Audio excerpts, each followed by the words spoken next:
If you want to work on the front lines of cultivating a culture within an organization, work within the human resources department.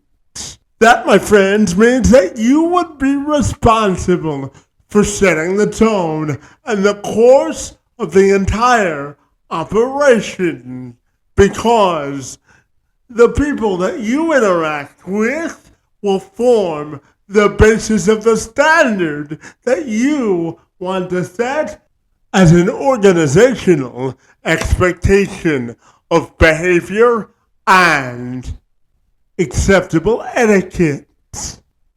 On the other hand, if you wanted to make an argument that this is one of the most challenging yet rewarding times to work in HR, you wouldn't get an argument from me. With so many issues inside an organization or a business driven by its people, its workforce, and its talent, there's no better time than now to have HR have a prominent seat at the decision-making table. The good news is that 89% of CEOs and business leaders believe that their HR representative should have an essential role in the operation and self-image of an organization, according to Accenture and their new data. However, at the same token, Accenture says that only 45% of today's CEOs are creating the conditions for HR leaders to have a prominent role inside the boardroom.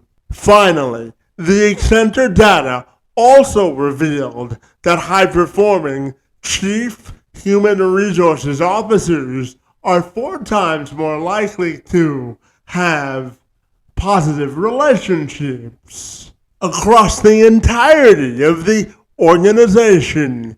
That's good news for my friend Yara Banks.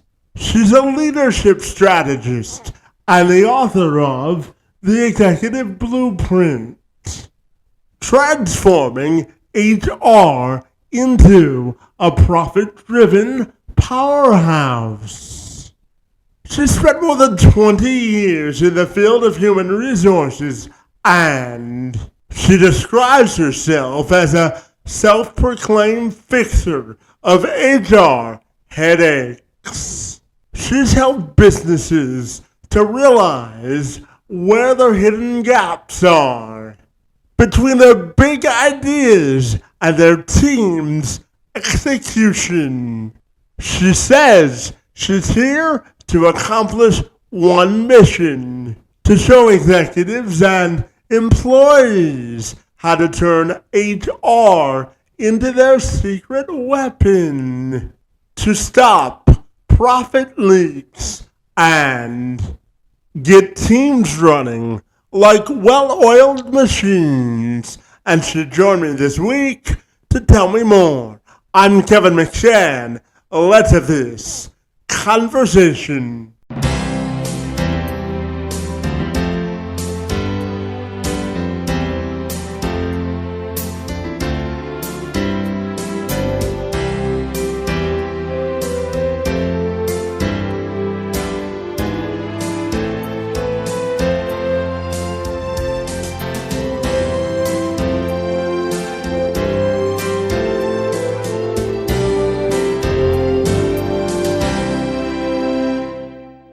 So, with that, Yara, I take a minute to welcome you to the program, and I'm super excited to learn about your experience in both entrepreneurship and human resources. Happy Friday, good morning, and thank you so very much for being here. Thank you. Thank you so much. I appreciate the opportunity.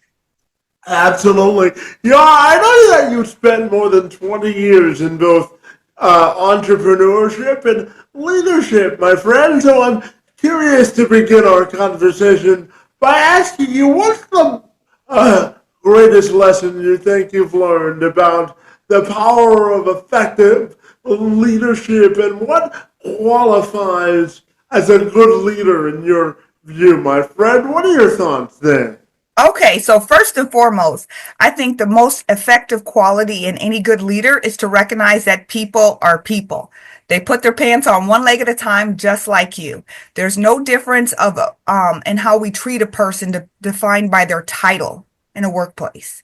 So a lot of times you'll see classism. You know, I'm an executive and you're just an administrative, you're a technical, or you're what I call boots on the ground, you're entry level. People are treated differently according to their titles. And that is probably one of the biggest mistakes. In order to be a good leader, you have to be able to do everything that you ask of your people. So, roll up your sleeves and dig in. That is the best leader to me. Yeah, absolutely. And I know, Yara, you're the author of the book Executive Blind Spot and a self proclaimed fixer of leadership challenges, my friend. So tell me about the book and what you've seen today in terms of leadership challenges in the workplace and how to fix them, my friend. Absolutely. So, first and foremost, the executive blind spot. It's the executive blind spot, how misalignment with HR can affect your bottom line. Now, when people think of HR, typically, Kevin, they're talking about administrative, hiring, firing, paperwork. But really, from my standpoint, my company, BNX Business Advisors, we believe there's three levels of HR engagement. There's strategic, that's at the top, right? That's your forecasting, your visionary stuff, your strategic planning.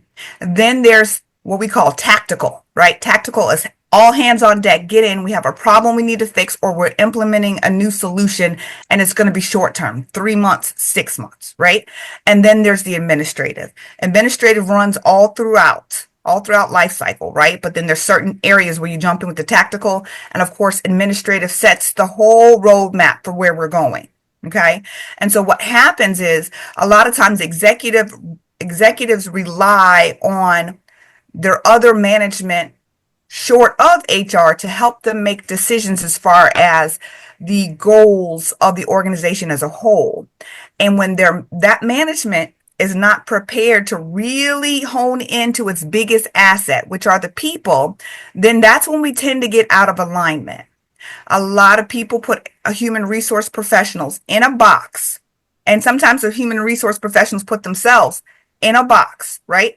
That will not allow for them to really realize their full potential of everything they have available. Because as human resources, we're not trained for just administrative. We're trained for strategic level. We're trained for the tactical level we talked about. So there's so much more we can do. Oftentimes we're not allowed that autonomy within the workplace to do what we know we can do. And so that's part of the problem. That's the biggest blind spot. Yeah, absolutely. And, yeah, I wanted to talk to you also about working with companies and organizations to close the hidden gaps, my friend, because, sometimes as executive leaders in human resources, we're so focused on the tasks, my friend, but I know that it's your passion and purpose to help organizations sort of close the gap when it comes to their hidden gaps, my friend, maximize their fullest potential. So I'm wondering if you can tell me a little bit about that this morning. Sure. So here's the deal. Most of the time when I go into different organizations, so as a consultant, I go into these organizations to help them solve problems, right? We get to root cause analysis, we interview everybody, we get to understanding really what are the issues within the organization. 9 times out of 10, the issue is going to be centered around what's called middle management. These are the managers of people, not process managers. So, right, executives tend to be process managers. Middle management are people managers. And what happens is you get promoted to an authority title because you've been there for a very long time, or because you're really good in the job you do now without any forethought or preparation to Just because you're good here doesn't mean you'll be good at the next level. So there's not a lot of training involved around middle management. So what happens is the boots on the ground employees, I do not call them the bottom line. I don't want to call them I don't want to diminish them at all. The boots on the ground employees who report to that middle management complain about communication. They complain about purpose, professional development, training, those kind of things. But then the executives, they complain about middle management not handling everything they can, handling things themselves, about not being able to handle issues, to make decisions and whatnot. What the executives fail to realize and what the boots on the ground fail to realize is middle management is not equipped for that. Most organizations do not have a roadmap or put into place steps that allow for professional development and allow for training and leadership prior to receiving the position. So what happens is, boom, you're promoted, you're a manager, now what? And everybody expects you to know everything day one without giving you that training. And it should not just be at the time you get hired, right? It should be ongoing, continuous delivery of training to make you the best you can be.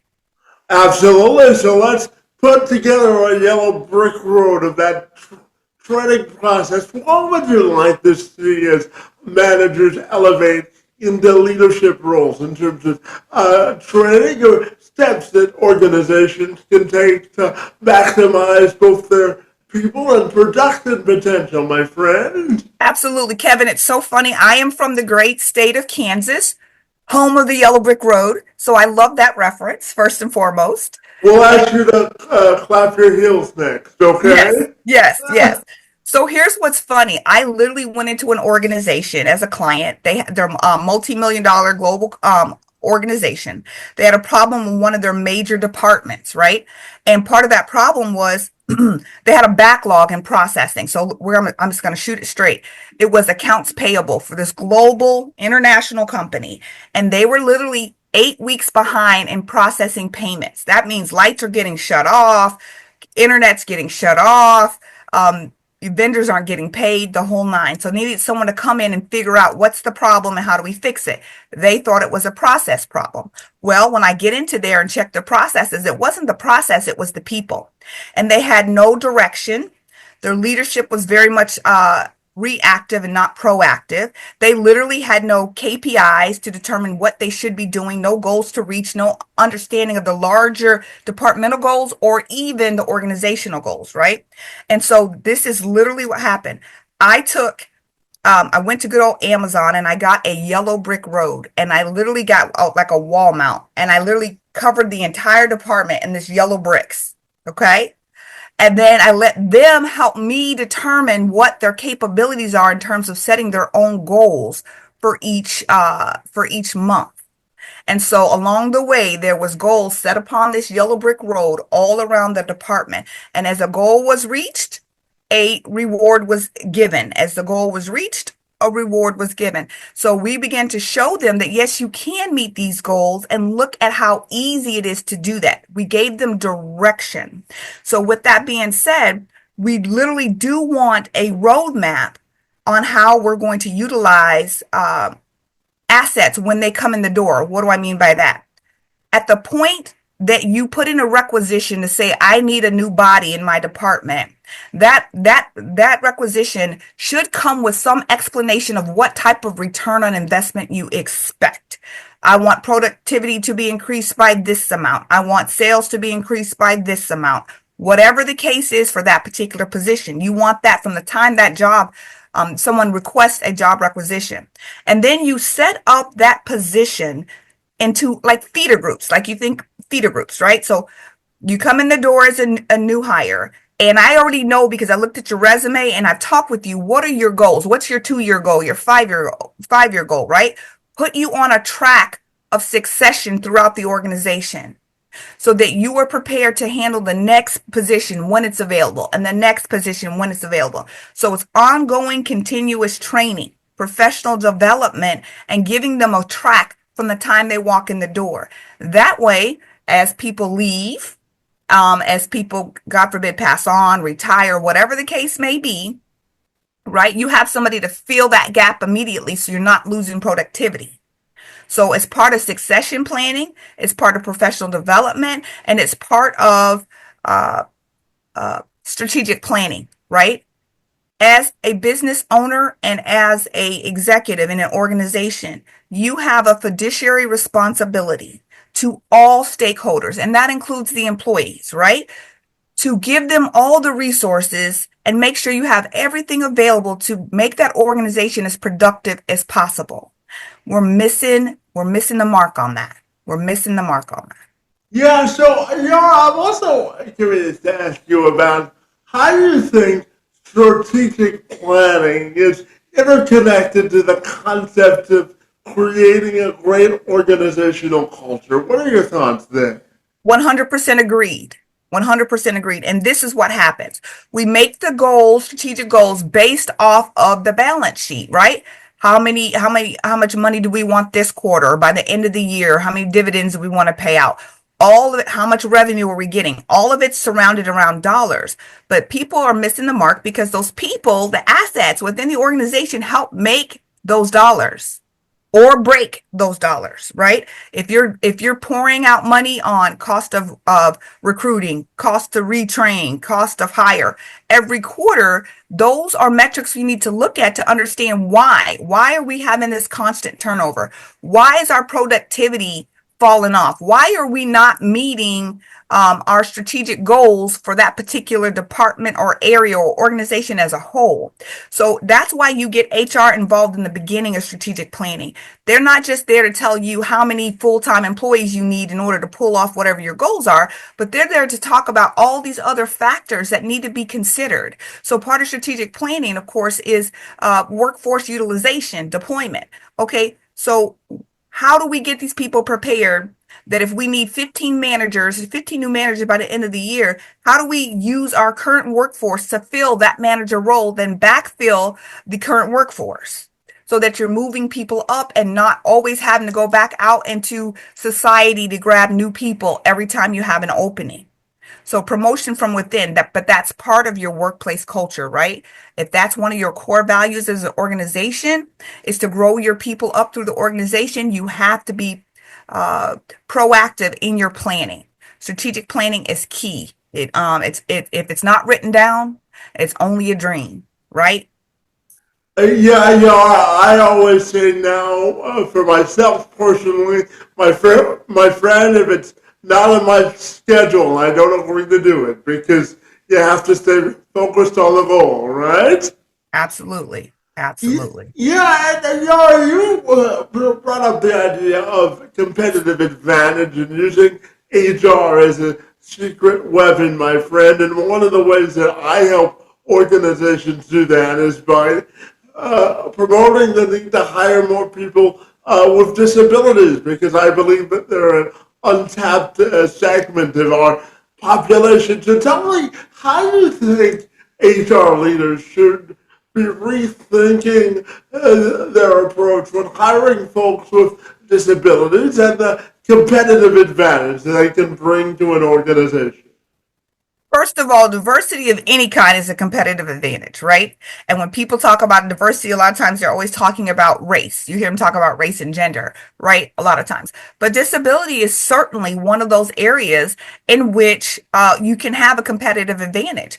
I think that if you can identify individuals who have the skill set that you need in order to move your business forward, and then work with them to come up with accommodations that will allow them to do the job that they need to do at 100%, then that gives a couple things. You get reputational what's the word? A reputational advantage because people know that you are open to everyone who can contribute to the organizational goals. You also you get different perspectives based off of not just your education and experience, but your life, right? Whether it's social economic, your those things all play into why don't we think about it this way? Plus, we always want the inside of the organization to reflect the outside community, right? So as I'm doing my strategic planning, and one of my things on my goals is to really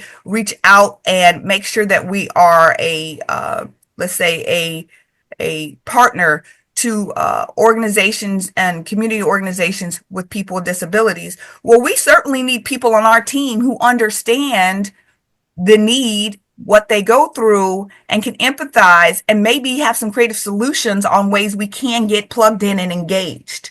So, any mindset or any thought process or thought leader or innovative ideas that we can have to add to our organization outside of the normal box, right, will always give you a competitive advantage because that's a niche area that you could work within. Yeah, and I also understand that you help organizations eliminate labels. So, building on your last answer, how important do you think it is to eliminate labels when you go through the HR process? So, we want to eliminate labels. We have to have titles, right? Because that's just the way it is. But I want to not let's not call it labels. Let's call it titles for the purpose of the conversation. But what I want to do is not limit people based on those titles. You're only able to do this. You're only worthy of this. You're not empowered to come up with new ideas. You're not empowered to create to have a voice, right? So just because of your title within the organization should not stop you from being able to contribute to the organization as a whole.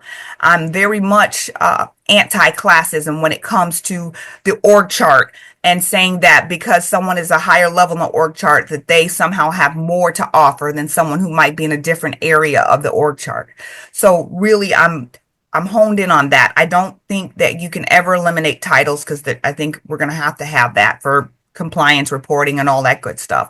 But really just treating people as people and working within the confines of everything they have to offer, pulling out every stop and asking and really listening to what ideas and opportunities for improvement exist within the organization as it stands. Yeah, and Yara, you have conversations with HR leaders in the workforce today. I'm curious about the conversations you're having with them about their awareness when it comes to eliminating their own spots. Because, no matter how hard we work to sort of align people, people are human still. So Right. I'm curious to ask you about the types of conversations that you're having with HR leaders today about eliminating their blind spots and their awareness when it comes to their shortcomings. What are your thoughts there? So that's a great question, Kevin. So a couple of things come to mind. So just like with anything, there's generational uh, differences with Mm-hmm. HR, right? So like we talked about earlier with the levels of engagement. So old school personnel departments, right? Their job was administrative only, just to do the paperwork. And they were what I define as a company man. And what that means is we're here for the company, anything against the company, and or if you have an issue with the company, it's with, take it or leave it for employees. That was kind of old school personnel. As it's evolving from personnel into human resources does the administrative plus some tactical, not so much strategic necessarily as a whole. But then you start talking to these the new generations, human capital, right? People, processes, things like that.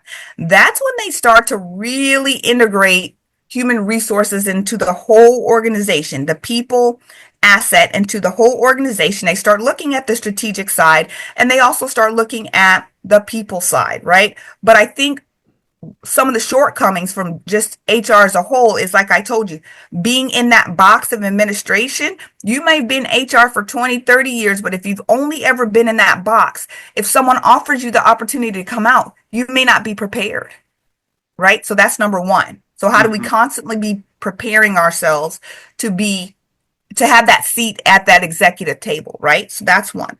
Two, like you said, we're all human. We have our own biases. We have our own thoughts about how things should be run. So communication and emotional intelligence is so key in this role, right? It's so key to understand what your to be introspective and understand how your own personal biases can get in the way of you doing your job to the best of your ability and prevent people from wanting to communicate with you. One of the roles of HR is risk management. I would rather you come talk to me internally about a problem we're having in our organization than to go outside to an attorney or to go one of those federal agencies and complain about problems, right? So I want you to come talk to me. If my communication skills are not good, if I don't present a approachable and open atmosphere, people are less likely to come talk to me about their issues. Or when they do come talk to me, if I treat everything like, oh God, here's another problem. Oh my, here they come. What now? If you treat it in that negative manner, then that's all what you put in the atmosphere is all you can get back. Right? Mm-hmm. So checking the emotions at the door, being prepared to take the next steps, and then using your voice to communicate that, hey, executives, I can do more than this. I can help you with that. Let them know that you're capable and available to do more. I recently read a study of a group of CEOs. 83% of them admitted they don't really know what HR does. If that's not a blind spot and an eye opener, I don't know what is. How can I tap you to be included if I don't understand what you do? Yeah, absolutely. And I'm gonna give you another statistic because I wanted your perspective on it. Yara, according to a 2024 survey from our friends at Forbes, they indicated that 67% of employees expressed a high level of trust within their employer, which reflected actually a 3% decrease from 2022. However, other surveys indicated a significant sort of a percentage of employees who didn't trust their employers. So I'm curious about asking you, how do you think we can eliminate the trust gap between the employer and the employees, my friend? Okay, so walk the talk. Walk the talk. If you say that my organization is about uh, um, professional development, if you say we're about community involvement, if you say we're about dignity and respect, you better walk the talk. Just like kids in a family, they're watching everything you do, not just what you say, but what you do. So if you're saying this is our culture, this is what we're going to do for you, this is what we're going to do for the community, you have to walk the talk. Because otherwise, it's like a shepherd leading sheep and everyone's lost.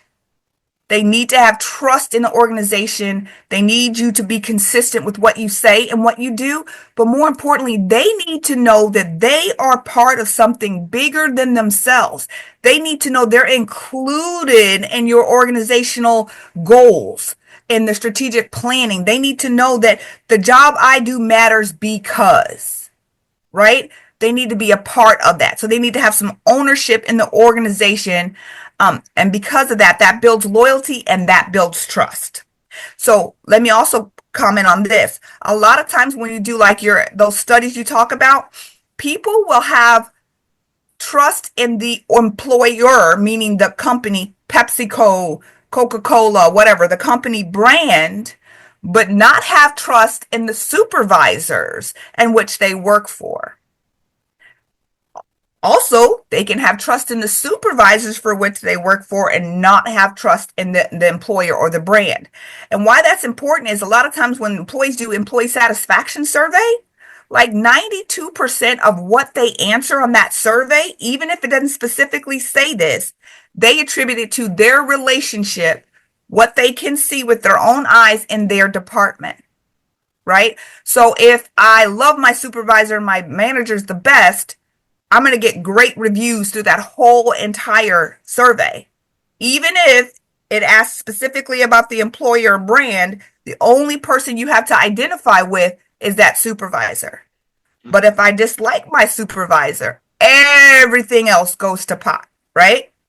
So that's important. So what has to happen is executive leaders, especially in organizations where the executive's office is in a building where there are employees, get out and get known. I worked for a company for about 5 years one time, and there's a major president of like the Southeast region or whatever. Everybody knows his name, everything. They know his face. Guess what? Most of us didn't know his office was downstairs on the first floor. We thought his office was physically located in another state. We didn't even know he was in our building.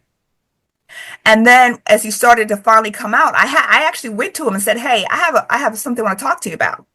And I said, "You need to get out more. Nobody knows you're here. Like, you need to be approachable where people can come and talk to you and have regular conversations. They can empathize with you and relate to you. And that's great. That's great, right?" So it's funny. He started coming out to the break room to get coffee, like on the floor with all the employees. And of course, he would use the restroom and stuff. And I started to watch, and it was funny. It was like when you're driving down the street and the police are on the street, you automatically pump the brakes. And whatever you do, you're not going faster than that cop. That's Mhm. how people acted around him because they just didn't know him as a person and felt somehow they were inferior to him. But he was a normal, average dude. He was just an introvert, right? So I was really challenging him to come out of his office and let people know that, hey, I'm human like you. I have some of the same problems, sometimes even more than what you guys go through. And I'm open to discuss your issues. I'm open to discuss your ideas. I'm here. And that made a world of difference. Well, I always say it's all about building social capital and building relationships. Absolutely. It's the heartbeat of success in business, isn't it? Yes, it is. Absolutely. I'm curious to ask you to make a connection between great leadership vision with workforce execution, because sometimes those two things aren't aligned, my friend. So, what sort of strategies do you think we can all use to connect great leadership vision with workforce execution? What are your thoughts there? Okay. I believe we should have work planning meetings. Okay. So if you're going to initiate something new in the organization, you do a change communication campaign. You communicate. This is what we want to change. This is why. This is how it affects you. What are your thoughts? Now, people giving their thoughts and opinions and visions doesn't mean that just because they give it doesn't mean you have to follow it, but at least they know you're listening.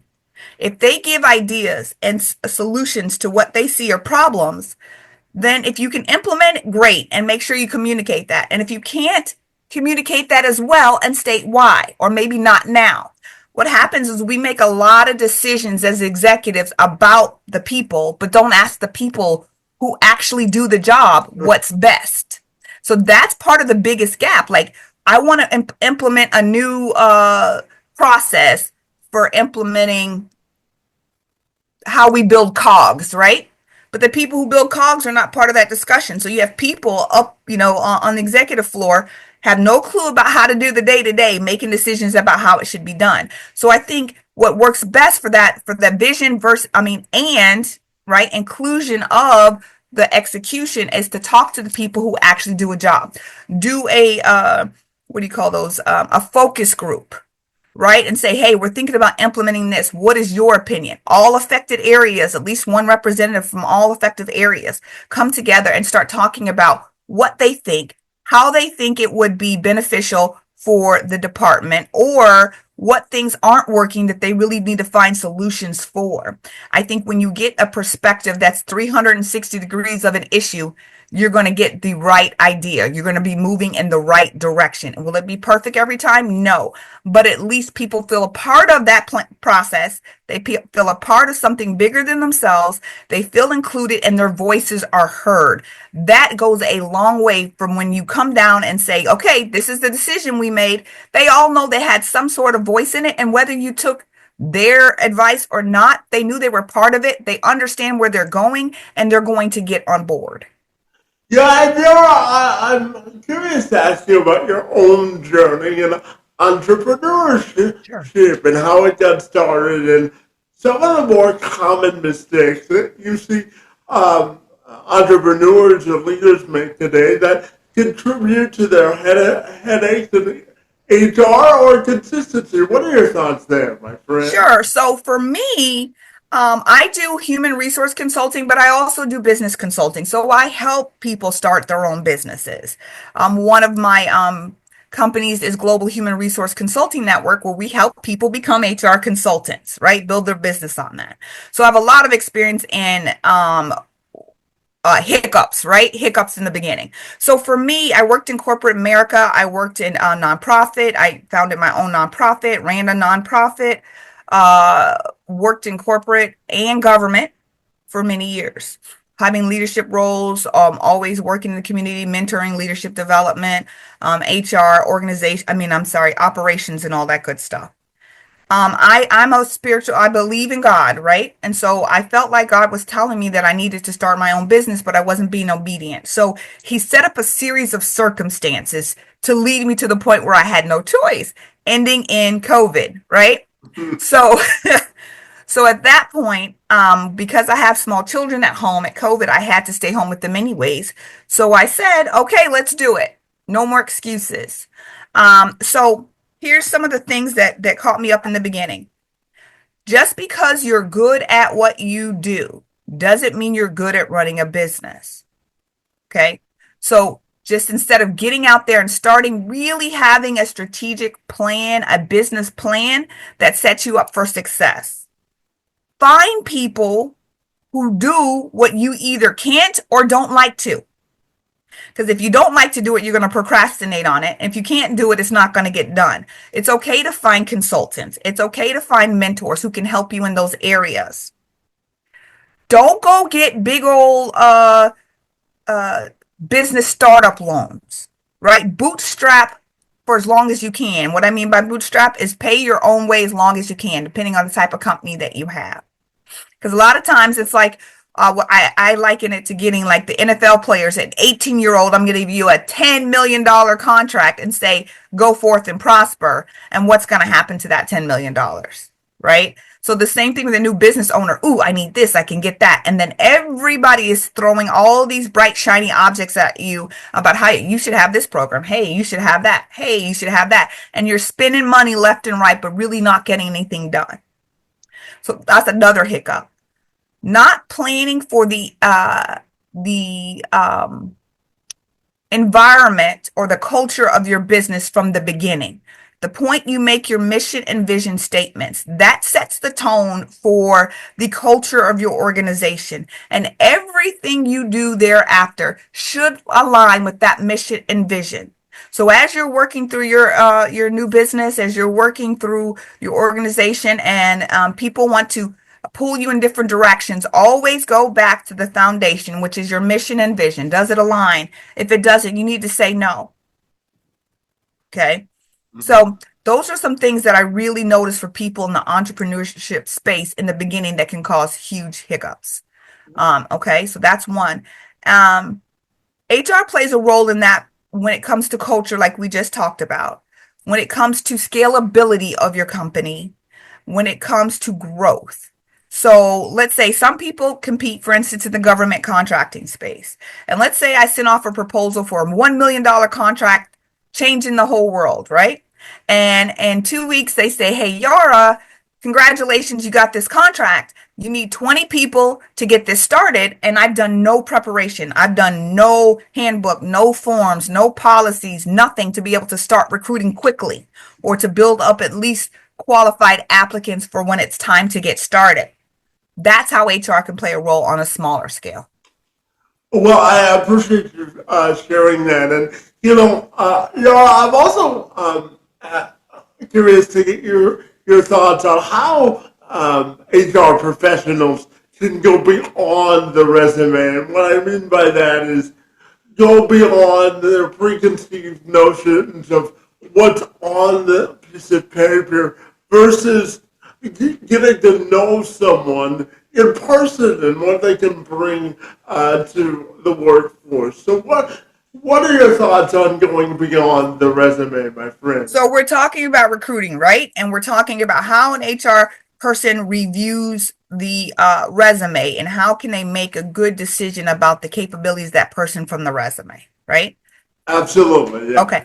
So with that being said, you obviously want to look for the qualifications, right?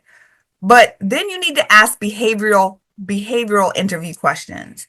Tell me about a time when this happened. How did you handle it? What was the outcome? What could you have done better? Talk them through different scenarios that you as an HR professional either know are going to be big issues that happen often, or from a recruiter in that particular organization, you know this is a problem that comes up all the time. So let's ask how this person will handle it, right?